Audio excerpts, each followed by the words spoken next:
Deux précisions avant de commencer le dialogue autour de ce travail très important.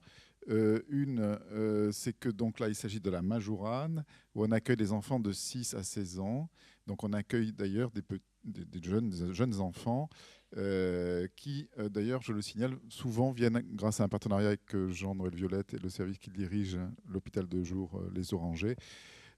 Donc permet justement un travail en partenariat et un accompagnement de ces jeunes vers la Majourane. Donc il s'agit là d'enfants souvent petits, on va dire, hein. Et donc c'est un très beau travail. Deuxième chose que je voulais souligner, c'est le Club T. Vous avez mentionné le Club T. C'est une invention propre à la Majourane également. Donc c'est un lieu d'accueil. Il y a d'autres éducateurs qui sont ici qui aussi sont des âmes vivantes de ce lieu, je dirais. Je les vois au fond de la salle. Donc c'est un lieu d'accueil qui permet aux enfants pour qui c'est trop compliqué ce jour-là, ou qui ne tiennent pas en classe, etc., d'être accueillis dans un atelier où il y a plusieurs ateliers, en fait, plusieurs activités possibles peuvent passer de l'un à l'autre, et où ils peuvent donc à ce moment-là entreprendre un travail qui leur permet un apaisement. Oui, merci Rachid. Moi, juste un point. Donc, vraiment, l'embryon, l'ébauche d'appareillage, c'est votre propre appareil, c'est les lunettes finalement. Hein, c'est ça qui vous met en partenariat. Et je trouvais que le titre était très pertinent par rapport à l'observation. C'est-à-dire, on a ces deux termes un peu juxtaposés abruptement, attaché, détaché.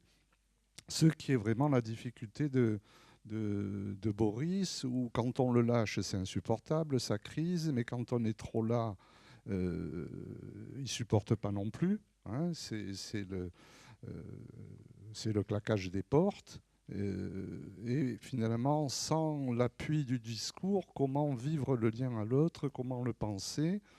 Et c'est sans arrêt les négociations avec lui. Hein. Il faut être présent, mais pas trop. Donc, Alexandre.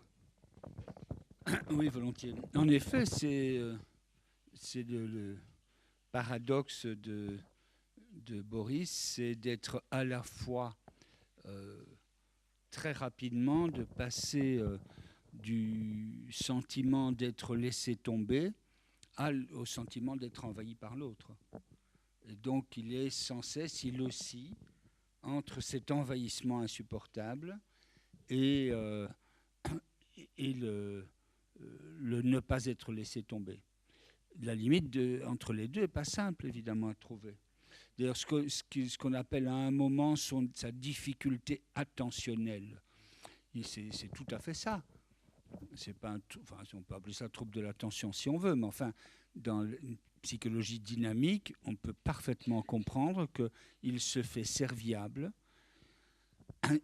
pour que ça ne décroche pas avec l'autre, pour que ça s'attache à l'autre, il se fait serviable, il aime faire plaisir, mais il ne peut pas rester trop longtemps. À un moment, il faut qu'il sorte. Alors on dit il est inattentif. Non, on voit bien qu'à plein d'autres moments, à ce moment-là, ça ne se repère peut-être pas, mais à plein d'autres moments, il est envahi par l'autre qui peut être les autres jeunes, et alors vous mettez votre corps entre lui et les autres jeunes, de façon à arrêter cet envahissement, sans laisser tomber.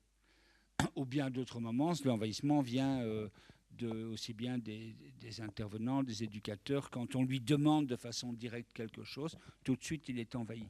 Mais sans cesse, il y a ce côté aussi être laissé tomber. Euh, N'est-ce pas? Il me manque. Il dit lui-même avoir le sentiment d'être laissé tomber. Alors, il y a deux traitements à ça que je repère dans votre texte. Il y a d'une part le traitement de l'autre. C'est très important dans ces cas-là de ne pas traiter le sujet, mais de traiter l'autre. Et le traitement de l'autre, eh bien, c'est il a besoin d'un autre réglé sans surprise immuable. Voilà. C'est-à-dire, sans surprise et immuable, c'est plus difficile, mais d'un autre réglé.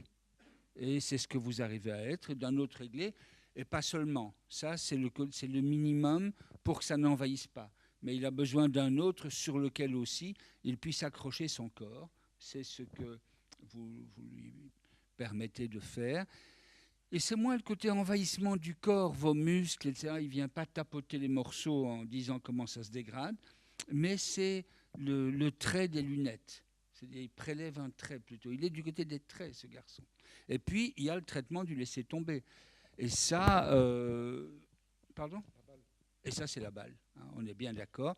La balle, au fond, elle sert à ça. Je trouve que la balle, elle a un statut de langage extraordinaire, puisque cette balle, c'est une balle à tout faire. C'est surtout à faire comme les mots. C'est-à-dire qu'avec la balle, cette balle est sans cesse absente sur fond de présence ou présente sur fond d'absence. Elle est là, elle se cache, on ne sait pas où elle est, mais on la retrouve sans cesse. Et au fond, la balle est comme un mot qui court. C'est l'expression de Lacan, bien sûr, absence sur fond de présence. Mais c'est vraiment le statut du signifiant, la balle, à la limite. Et au fond, c'est là qu'il traite se laisser tomber, en pouvant, c'est une manière très différente du Forda du petit-fils de Freud, mais c'est une manière quand même de traiter le côté ça manque, mais on le retrouve. Et je trouve que c'est une façon très subtile de le traiter d'ailleurs. Alors là, on voit bien, il n'a pas besoin de vous pour ça. C'est à ce moment-là que vous dites, au fond, là, il n'accepte pas l'adulte pour jouer avec la balle. C'est plutôt avec ses semblables. Et la balle, au fond, il joue, c'est pas très bien, il joue à la balle comme ce jeu-là. J'ai oublié le nom. Oui, c'est ça. Où donc.